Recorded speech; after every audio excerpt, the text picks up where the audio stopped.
Bomba de mentiras. Él la abandonó por un negocio, pero un extraño en la esquina activó la venganza. ¿Qué pasa cuando un hombre con todo decide que su esposa embarazada no vale nada en el corazón de Manhattan?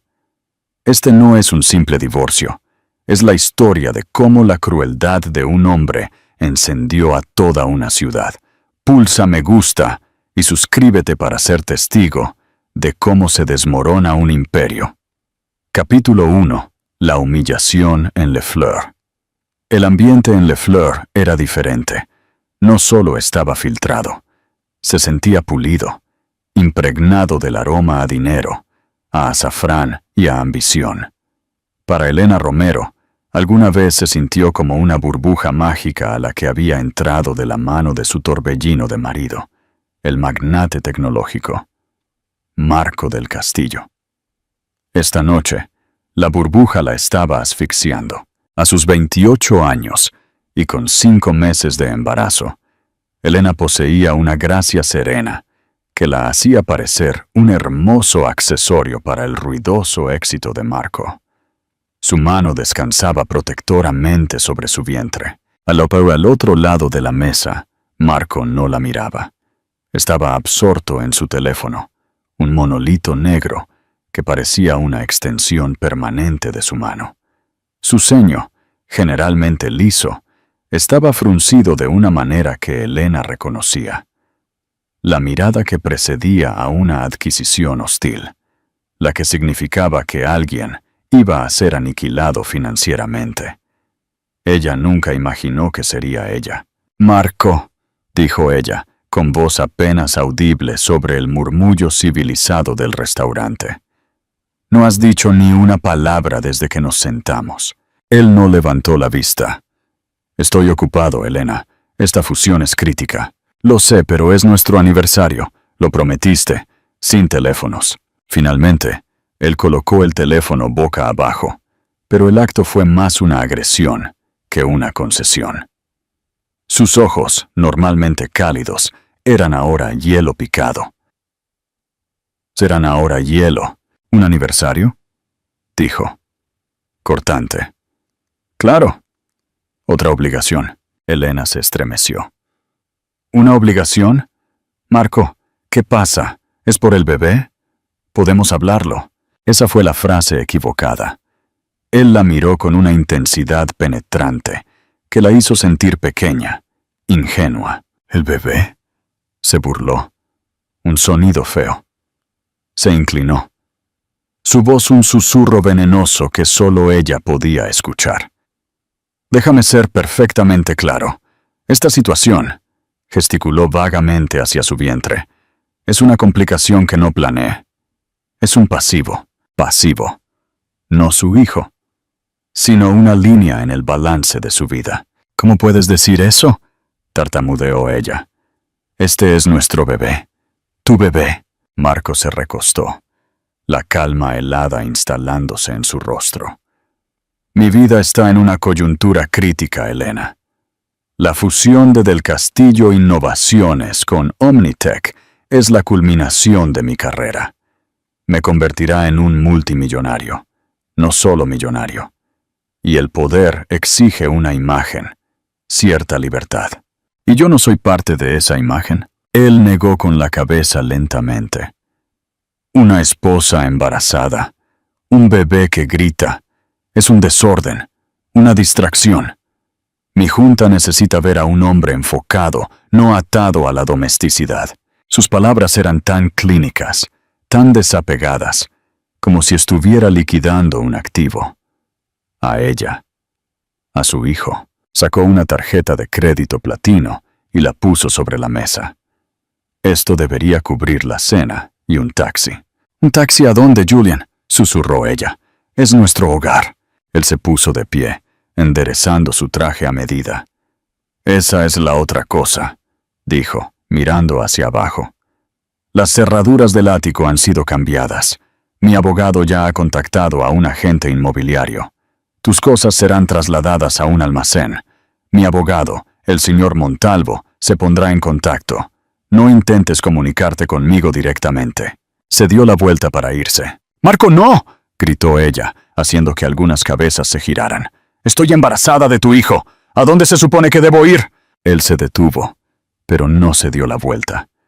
Sus palabras finales flotaron hacia ella. «Eso me suena a un problema personal, no a uno corporativo», y se fue. Salió de Le Fleur sin mirar atrás, dejando a Elena sola en una mesa para dos, con una inútil tarjeta de crédito en la mesa y las ruinas de su vida a sus pies. Las lágrimas que había contenido fluyeron libremente.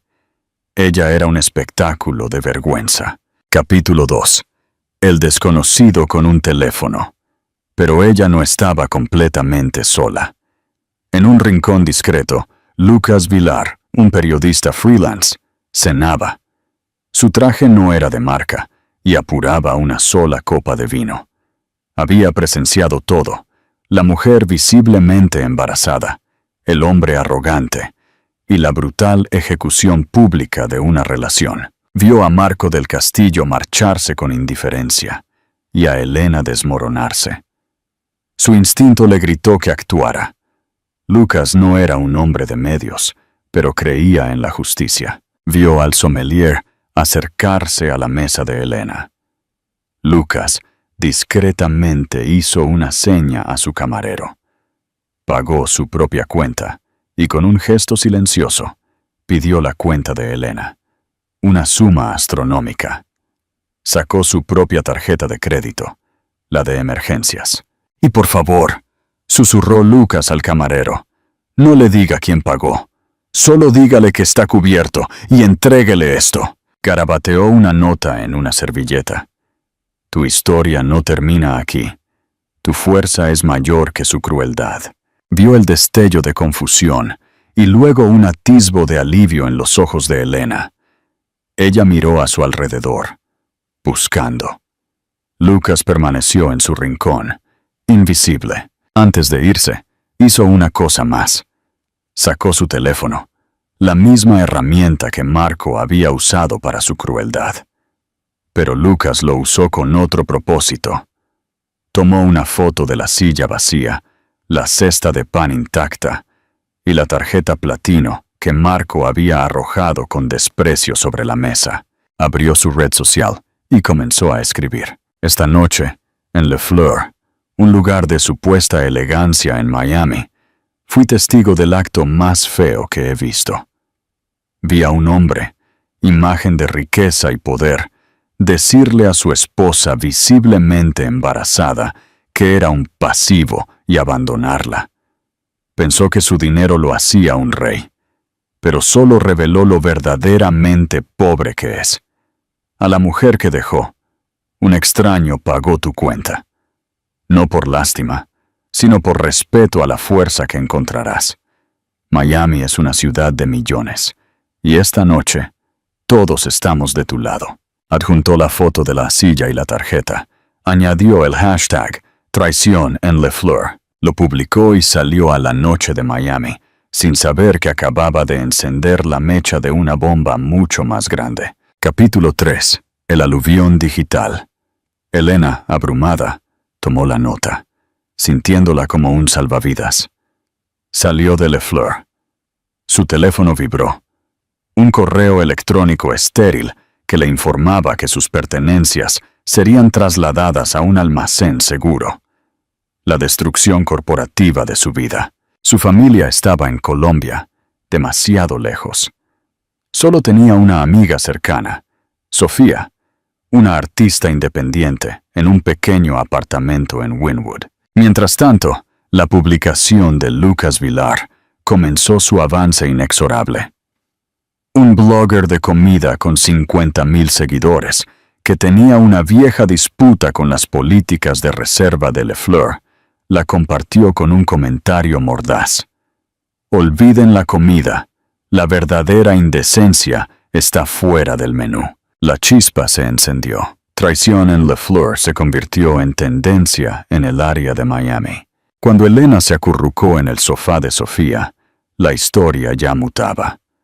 Los cibernautas, armados con la foto de una tarjeta y una ubicación, se pusieron a trabajar. La tarjeta platino y el logo del banco fueron suficientes. Lo cruzaron con un artículo de Forbes sobre los titanes del mañana, que presentaba un perfil brillante de Marco del Castillo, incluyendo una foto de él con esa misma tarjeta. A medianoche, el hombre anónimo tenía un nombre: Marco del Castillo. La esposa embarazada, por extensión, era Elena Romero. La historia del aniversario fue corroborada. La tormenta había estallado. Marco estaba en una reunión de celebración con su directora de operaciones, Valentina Vanessa, en su reluciente oficina.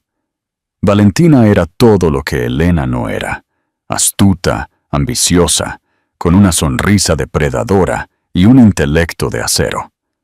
La aventura que mantenían era de conveniencia corporativa mutua. El teléfono de Valentina sonó.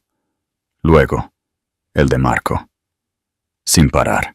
«¿Qué diablos es esto?», dijo Marco, leyendo las notificaciones. Vio la publicación de Lucas, compartida más de 100,000 veces. Vio su nombre adjunto. El hashtag Crueldad del Castillo se estaba volviendo viral.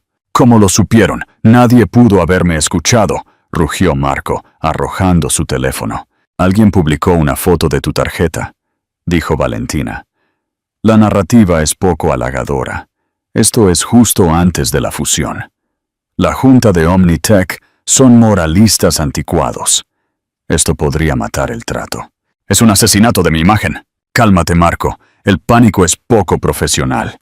Emitiremos un comunicado, una separación amistosa». «¿Amistosa?», se rió. «Había un testigo, Valentina, alguien que escuchó lo que dije. La palabra pasivo está en todas partes».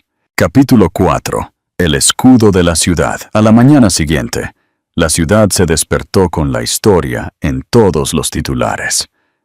El magnate millonario desecha a esposa embarazada por una fusión. La traición en Le Fleur. La sonriente cara de Marco estaba junto a la foto de la silla vacía. En Wynwood, Elena se despertó con el olor a café. Sofía le mostró la tableta. «Annie, tienes que ver esto. Está en todas partes». La náusea la invadió. Su infierno privado era ahora entretenimiento público. Pero luego leyó los comentarios. Miles. «Elena, si lees esto, sé fuerte. Tú y tu bebé merecen algo mejor. Estoy vendiendo mis acciones de Del Castillo Innovaciones hoy. ¿Quién pagó esa cuenta? Ese hombre es un héroe». Un nuevo hashtag estaba emergiendo: Equipo Elena. El público, tan a menudo voluble, había elegido su bando.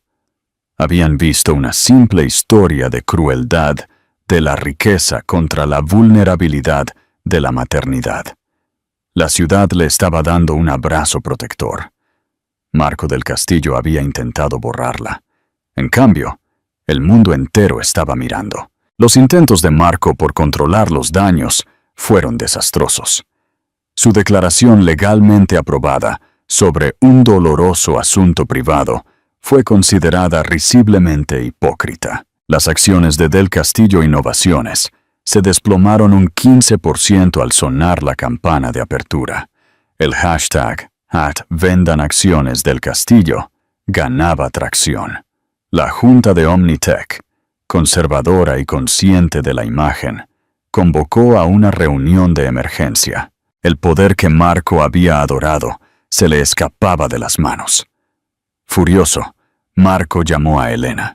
«¡Tú hiciste esto! ¡Tú y tu pequeño cuento de lágrimas! ¡Me estás arruinando!». «Yo no hice nada, Marco», dijo ella, con voz temblorosa pero firme. «Tú te hiciste esto a ti mismo». «Lo vas a lamentar», gruñó. «Voy a asegurarme de que no recibas ni un solo centavo. Crees que la ciudad está de tu lado. Tienen una capacidad de atención de una semana. Yo tengo toda una vida para hacer la tuya miserable. Esto no ha terminado. Esto acaba de empezar». Colgó. La amenaza flotaba en el aire. Esto ya no era solo un divorcio. Era una guerra. y ella acababa de recibir una declaración de un hombre que nunca había perdido. Capítulo 5. La falsificación del pasivo. Marco, Valentina y su abogado Montalvo idearon una nueva estrategia: pintar a Elena como desquiciada, indigna de confianza y, lo más condenatorio, infiel. Una semana después del incidente en Le Fleur, llegó un paquete a casa de Sofía. Era del bufete de Montalvo, una petición de divorcio. Pero lo que hizo que la sangre se drenara del rostro de Elena fue la razón: adulterio. Adjunto, un informe de laboratorio, una prueba de paternidad prenatal. El informe, de un discreto laboratorio en Zúrich, declaraba con certeza científica que la probabilidad de que Marco del Castillo fuera el padre biológico de su hijo por nacer era del 0%. Imposible. Ella nunca había estado con otro hombre. Marco había reformulado toda la historia.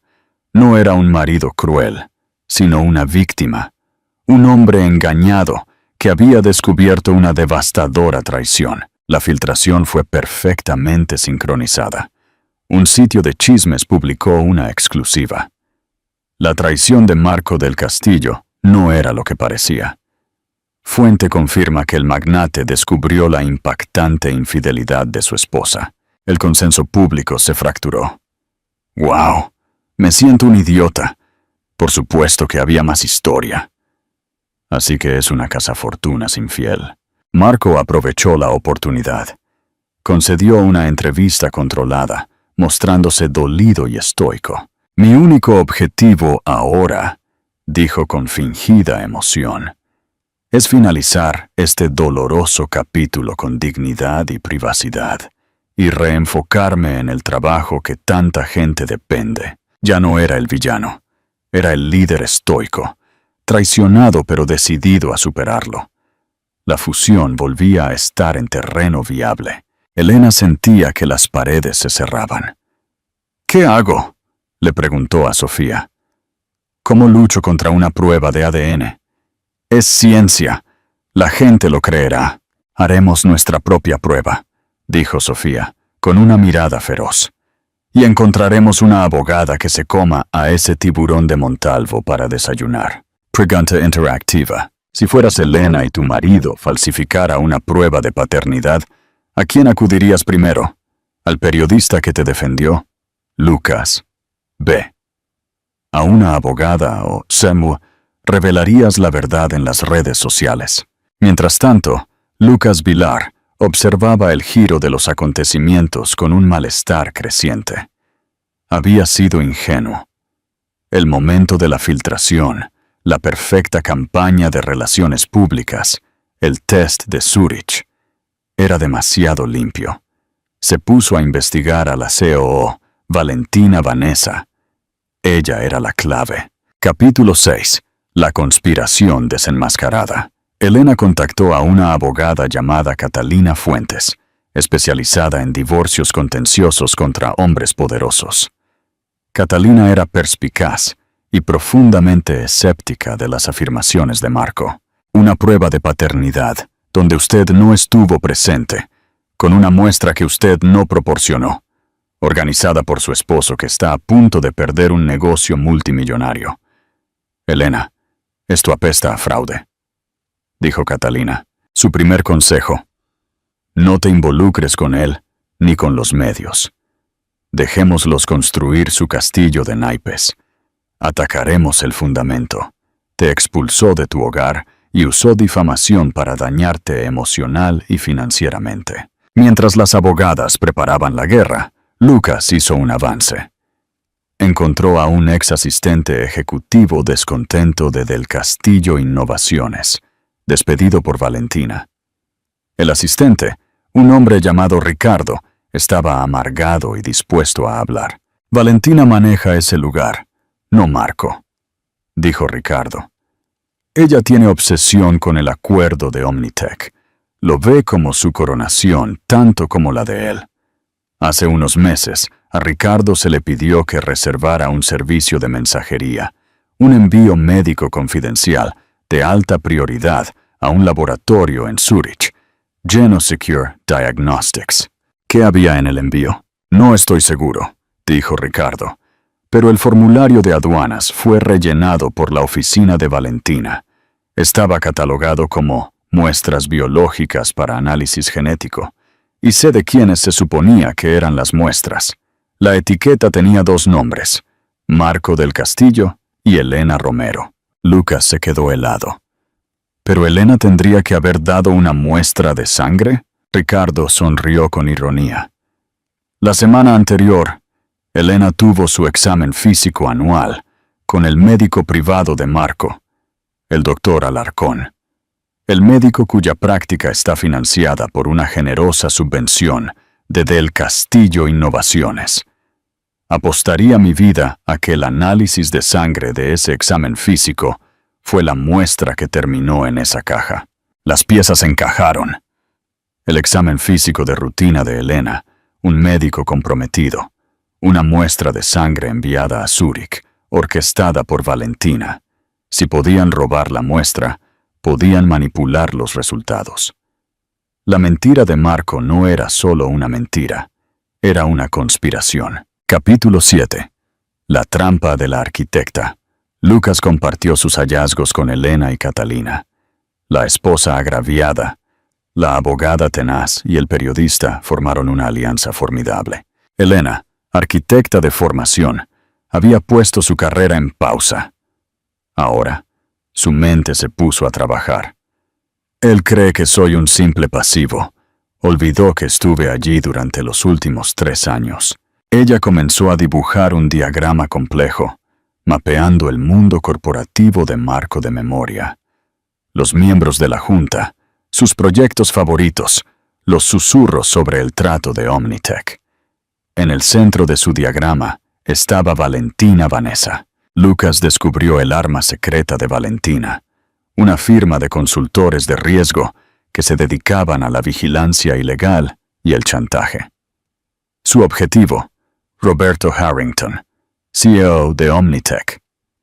Valentina tenía todo sobre él para asegurar que el trato se cerrara. Catalina dijo, «Esto va más allá de un divorcio. Es espionaje corporativo que lleva a penas de prisión. Necesitamos la prueba final». Elena señaló un nombre en su diagrama. Arturo Galván, miembro de la junta de Omnitech, el voto indeciso. Sé que está secretamente en contra del trato. Su esposa, Clara, es una apasionada coleccionista de arte y preservacionista de la arquitectura histórica. Marco tiene fama de destruir propiedades históricas. Ella está furiosa por esto. El plan: no luchar contra Valentina directamente, sino hacer que ella mostrara su mano. Lucas solicitó una entrevista con Arturo Galván. Antes, Elena escribió una nota personal y sincera dirigida a Clara Galván. Ella le habló de su respeto por el trabajo de preservación de Clara, y luego explicó, con delicadeza, que el hombre cuya empresa amenazaba la herencia que ella trabajaba para preservar era el mismo hombre que intentaba usar una prueba de paternidad fraudulenta para quitarle a su hijo. Incluyó los resultados prístinos y admisibles ante el tribunal de una nueva prueba de paternidad organizada por Catalina, que declaraba con un 99% de certeza que Marco del Castillo era el padre. Lucas entregó la carta a Arturo Galván al final de su entrevista. Esto es extraoficial. Es un asunto personal de Elena Romero para su esposa.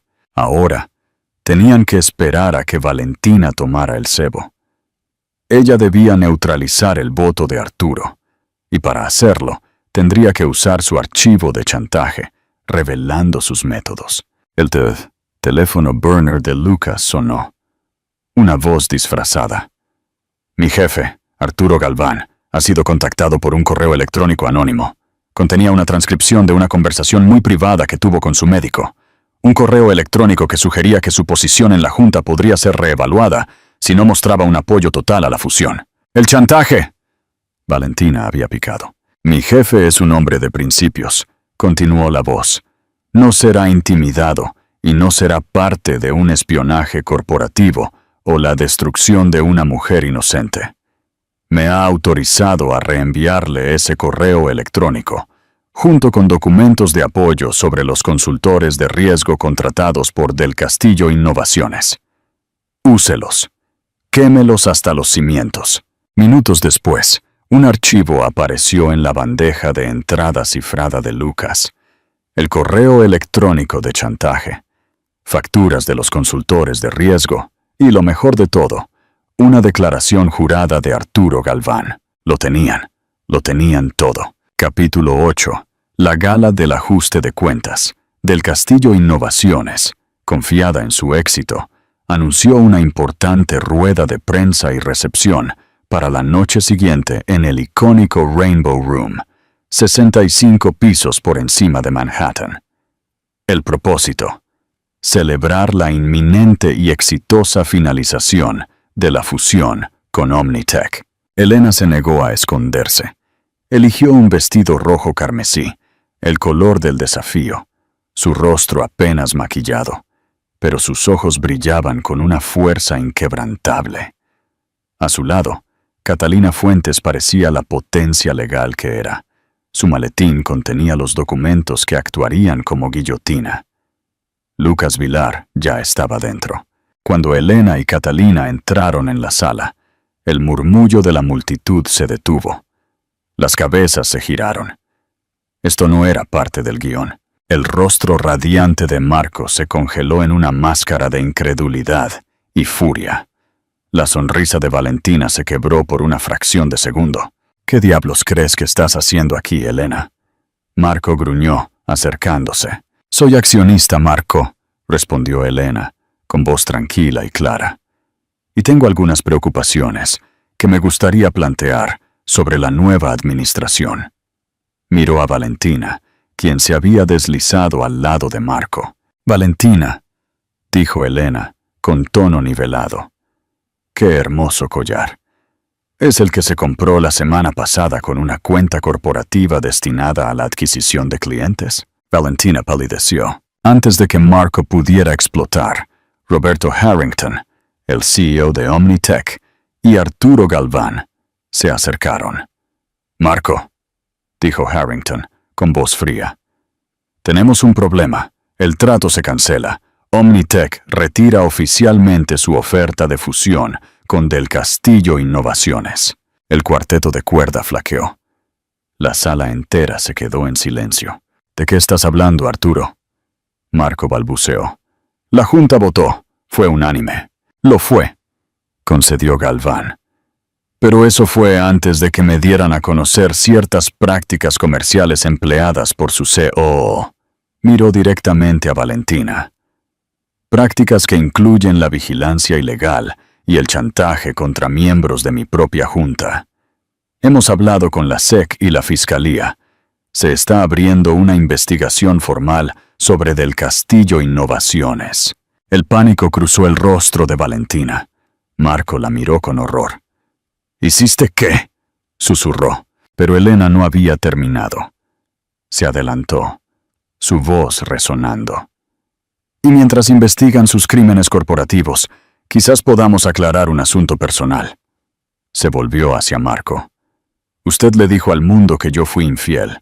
Produjo un documento fraudulento para arruinar mi nombre y salvar su negocio. Sacó un papel doblado. Esta es una prueba de paternidad admisible ante el tribunal. Confirma que usted es el padre de nuestro hijo. Se lo entregó al periodista más destacado de la sala. Catalina Fuentes dio un paso al frente.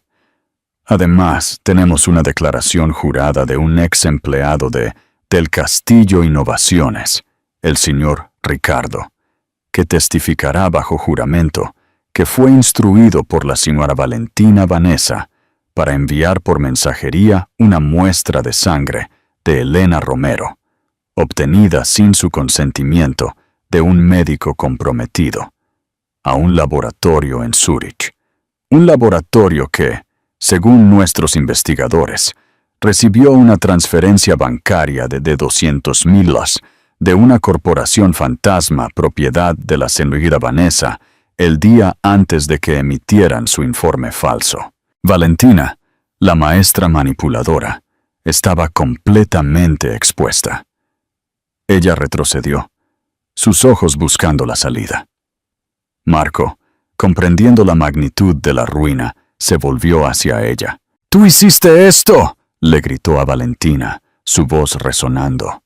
«Falsificaste la prueba, arruinaste el trato». «Lo hice por nosotros», gritó ella, su compostura destrozada.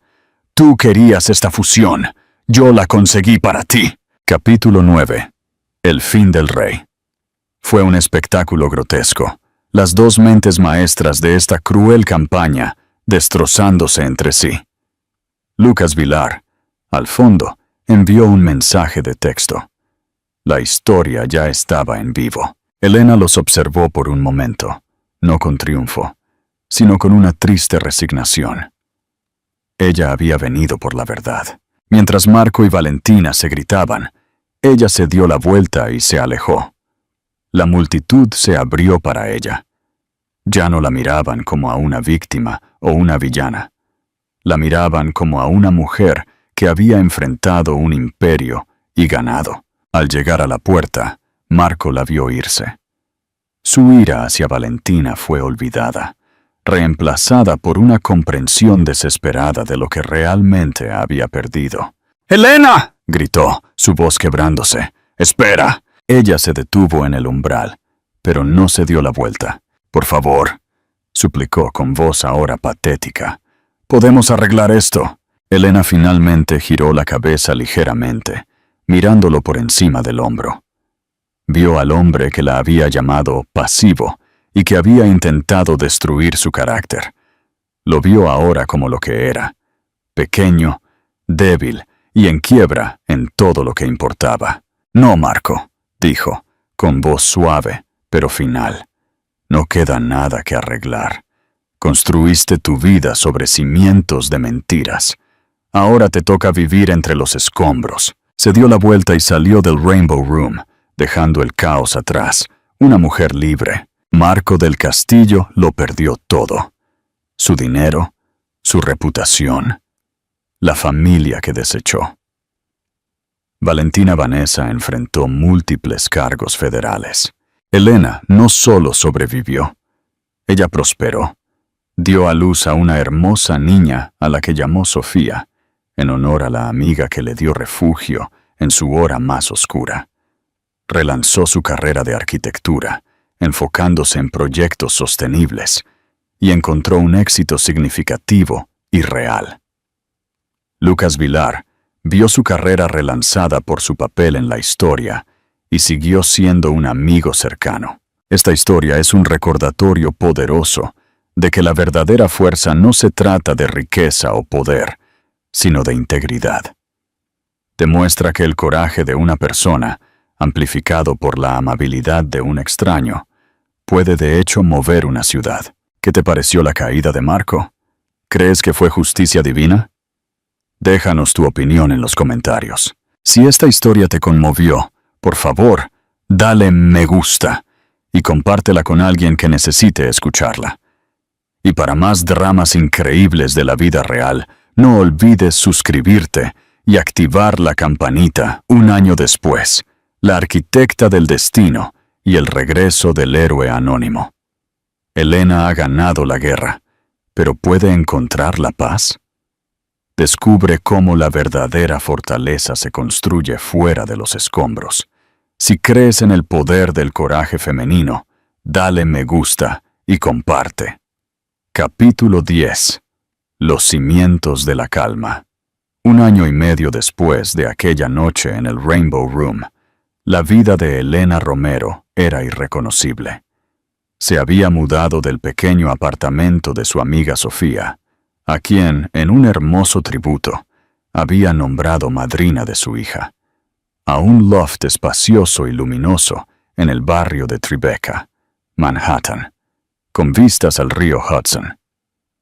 Ya no era un accesorio, era la dueña de su propio destino. Su hija, la pequeña Sofía, llamada así por su amiga, quien ahora se había mudado a Barcelona, celebraba su primer cumpleaños. Sofía era una niña alegre, con los ojos claros de Marco, pero con el espíritu tranquilo y curioso de su madre. Marco del Castillo era una sombra distante, un nombre ligado a artículos de negocios en declive.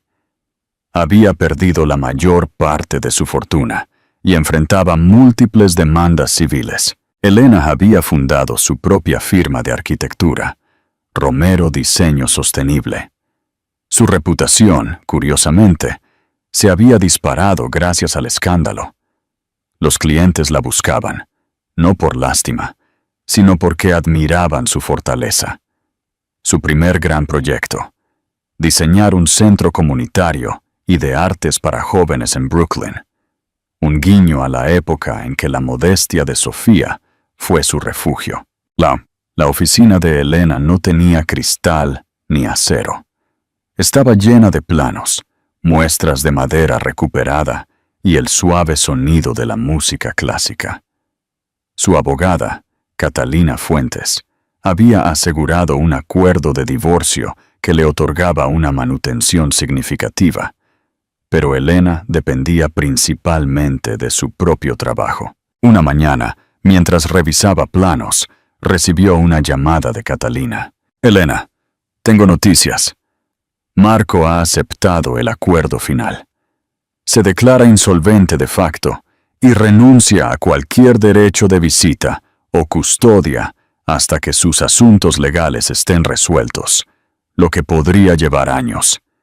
Quiere desaparecer. Es el final, legalmente». Elena sintió un suspiro profundo, no de alivio, sino de finalidad. La guerra había terminado de verdad. Había ganado, pero el campo de batalla estaba vacío. Si fueras Elena, ¿qué te daría más paz? A.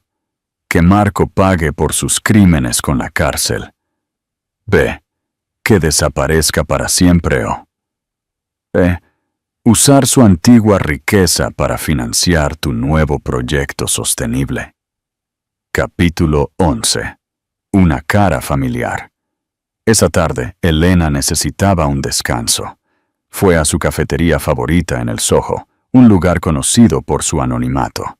Se sentó en una mesa de la esquina, revisando los diseños para el proyecto de Brooklyn, mientras tomaba un espresso. De repente, una figura se acercó a su mesa. «Disculpa, Elena, ¿podemos hablar un momento?» Ella levantó la vista. Su corazón dio un vuelco. Era Lucas Villar, el extraño de Le Fleur, el hombre que había encendido la mecha y luego se había convertido en el catalizador de su redención. Habían hablado docenas de veces por teléfono durante la investigación, pero nunca se habían reunido en persona desde la noche del Rainbow Room. Él la había protegido celosamente de los medios y había desaparecido de la esfera pública una vez que la historia estuvo publicada. «Lucas», dijo ella, con una mezcla de sorpresa y gratitud. «Por favor, siéntate». Lucas se sentó, su sonrisa genuina y cautelosa. Su ropa seguía siendo modesta, un marcado contraste con el mundo de Marco. «Te ves increíble», dijo él. «La última vez que te vi fue en el Rainbow Room. Te veías como la encarnación de Némesis». Elena sonrió de verdad, un destello de luz. «Gracias. Tú te ves como el hombre que salvó mi vida. Sin ti, Lucas, no sé dónde estaría. Yo solo hice mi trabajo, un periodista freelance con una tarjeta de crédito sobrecargada. ¿Y qué haces ahora? Bueno, mi carrera tuvo un pequeño impulso. Me ascendieron. Ahora escribo columnas de investigación social para el Times. He venido a buscarte por otra razón». Lucas se inclinó un poco. «He seguido de cerca tu trabajo, Elena. El proyecto de Brooklyn. El centro comunitario. Es impresionante. Sé que has asegurado la mayor parte de la financiación, pero aún necesitas un empujón para las obras de infraestructura». «Es cierto», suspiró Elena. «La subvención final está tardando. Quizás pueda ayudar con eso. No con dinero, sino con una conexión. Lucas sacó una tarjeta de presentación. Es la Fundación Inversiones para el Futuro. Son gigantes de capital de riesgo enfocados en proyectos de impacto social. Su presidente está buscando un proyecto emblemático en la ciudad, y este centro encaja perfectamente. Lucas, ¿por qué estás haciendo esto? Ya me ayudaste más que suficiente. Lucas dudó, su mirada fija en su café. Hay algo que no te conté sobre aquella noche en Le Fleur. No pagué tu cuenta solo por instinto periodístico o por decencia. Me sentí responsable. Capítulo 12. La causa raíz de la crueldad. ¿Responsable de qué?, preguntó Elena. Del sistema que creó a Marco del Castillo, dijo Lucas. Yo crecí en una familia de clase media aquí en Manhattan. Mi padre era un pequeño inversor. Hace unos 10 años, Marco del Castillo, o su empresa predecesora, hizo una adquisición hostil. Una pequeña empresa de software. La operación fue brillante, pero destrozó a los pequeños inversores. Mi padre perdió todo lo que tenía y cayó en una profunda depresión. El trauma familiar fue enorme. Elena se quedó sin palabras. Marco te hizo daño a ti también. Me hizo. No directamente, sino a través del sistema que él representaba. Él y Valentina Vanessa operaban con una crueldad sin límites. Marco no veía a la gente, solo veía números. Y cuando te vi en Le Fleur, continuó Lucas, vi la misma indiferencia de Marco hacia ti, hacia su hijo, que la que mostró hacia mi padre. Era la misma crueldad, solo que ahora era personal. Pagar la cuenta, publicar la foto. Fue mi manera de decir, el sistema que te creó te está destruyendo, y yo no voy a permitir que destruya a ella ni a su hijo. Fue mi ajuste de cuentas personal, Elena. No fue solo bondad. Fue venganza moral. Elena procesó esta confesión. No se sintió traicionada, sino conectada. Su sufrimiento compartido había sido el detonante. Lo entiendo, dijo ella, y me alegro de que lo hicieras. Tu venganza moral me salvó. Lucas sonrió, su expresión aliviada. Ahora, sobre esta fundación. Es la manera de canalizar esa energía en algo positivo. Marco destruyó. Tú construyes, y yo quiero ser parte de esa construcción. Capítulo 13. El nuevo contrato. Lucas le dio el número de contacto de la fundación y se despidió. Solo quiero ver ese centro de artes terminado, dijo antes de irse. Elena no esperó. Llamó a la fundación Inversiones para el Futuro. Para su sorpresa, la fundadora, una mujer de negocios formidable, la invitó a almorzar de inmediato. La fundadora no era otra que Valentina Vanessa. Elena se sintió conmocionada. ¿Valentina? Espera, Elena. Sé que esto es un shock, dijo Valentina. Su apariencia era más suave, sin las joyas afiladas de antes.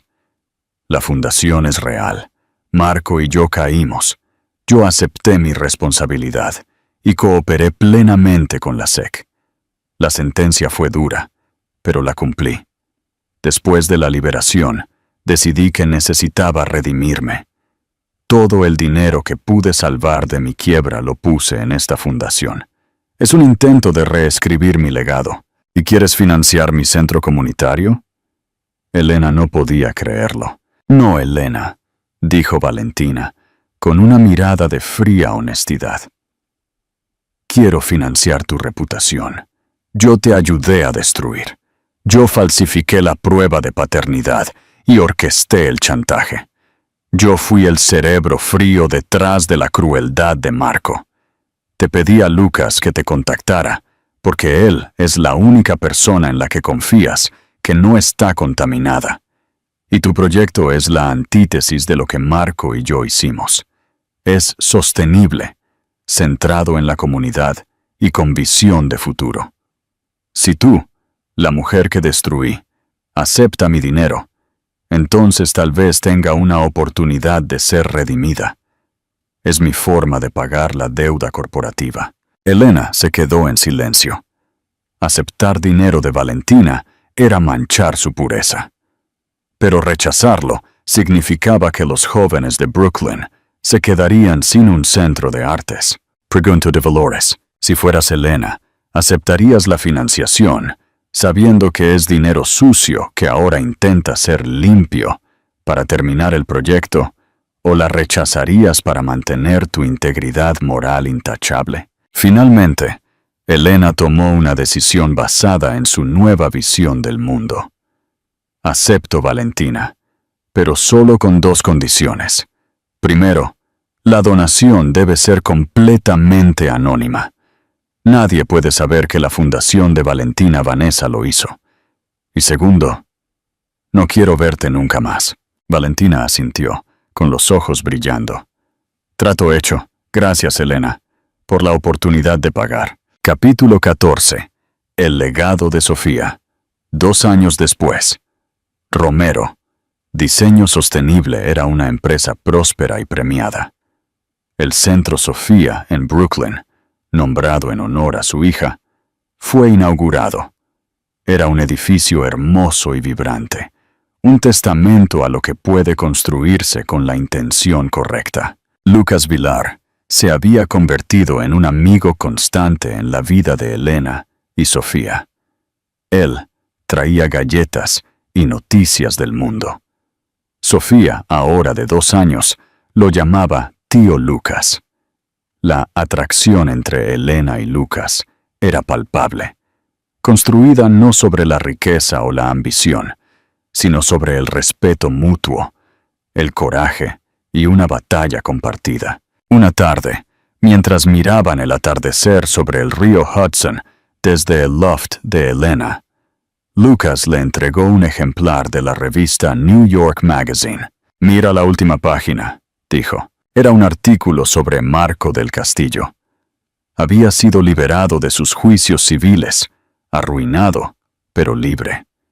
Se había mudado a una pequeña isla en el Caribe y había abierto una pequeña tienda de equipos de buceo. El artículo mencionaba: el ex magnate ahora parece haber encontrado la paz lejos de las complejidades de Manhattan, en la simplicidad de la naturaleza. «Ha encontrado su lugar», comentó Lucas. «Y yo el mío», dijo Elena, recostándose en su hombro. Elena había perdido un castillo de mentiras, pero había construido una vida de verdad y propósito. Su hija Sofía crecía en un hogar lleno de amor, donde el valor se medía por la integridad, no por el valor de las acciones.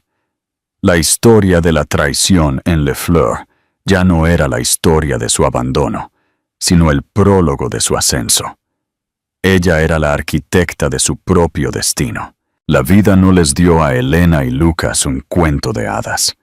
Les dio algo mejor, una alianza forjada en la verdad y el coraje. ¿Qué depara el futuro para ellos? Solo el tiempo lo dirá. Pero por ahora, la paz de Manhattan se había ganado. Gracias por acompañarnos en esta increíble saga de la vida real. Si te conmovió esta historia de cómo la crueldad se convirtió en la base de la verdadera fuerza, deja un comentario y comparte. Y si quieres saber si Lucas y Elena finalmente encuentran el amor, suscríbete.